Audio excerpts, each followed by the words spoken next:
વીડી news Valsad.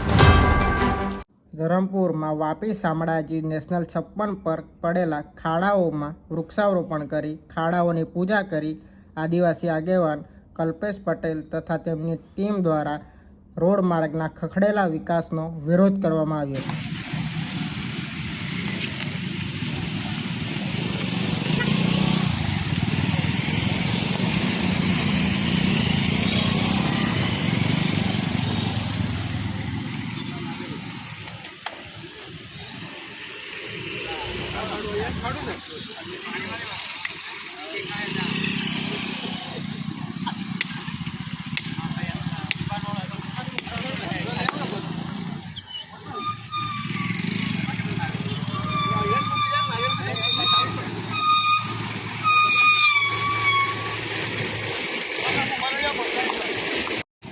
આજરોજ અમે વાપીથી Shamlaji national 56 જે આસુરા વાવ બિરસા મુંડા સર્કલથી ખાનપુર સુધીનો રસ્તો એકદમ બિસ્માર હાલતમાં છે, તેના ખાડામાં પૂજન કરી અને તંત્રનો વિરોધ કર્યો છે।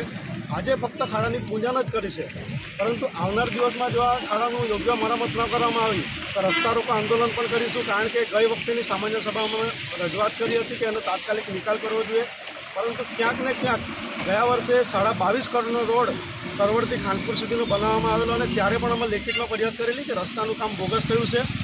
ત્યારે પણ ફક્ત ને ફક્ત વહીવટી તંત્ર દ્વારા ભીનું સંકલવાનો પ્રયત્ન કરવામાં આવ્યો હતો અને આ વખતે પણ આ જ પરિસ્થિતિ ઊભી થઈ છે કે ચોમાસા પહેલાં દરેક જગ્યાએ ખાડા પડી ગયા છે અને કેટલા લોકો અકસ્માતના ભોગ બન્યા છે। ગઈકાલ સાંજેની વાત કરીએ તો આ જ ખાડામાં 3 વ્યક્તિઓ પડ્યા, આજે સવારે બી 1 વ્યક્તિ પડ્યો।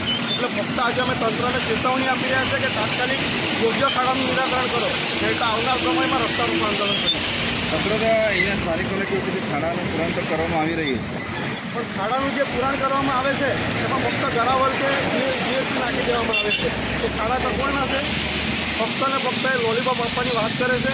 કેટલાક લોકો, ગરીબ લોકો, નિર્દોષ મોટરસાઇકલવાળા અકસ્માતનો ભોગ બન્યા છે, જે નીચી ગાડીઓ લઈને જાય છે, એના નીચેના ચેમ્બરો બી તૂટતા અમે જોયા છે, જેથી અમે વહીવટી તંત્રને વિનંતી કરીએ છીએ કે તાત્કાલિક યોગ્ય નિરાકરણ કરે।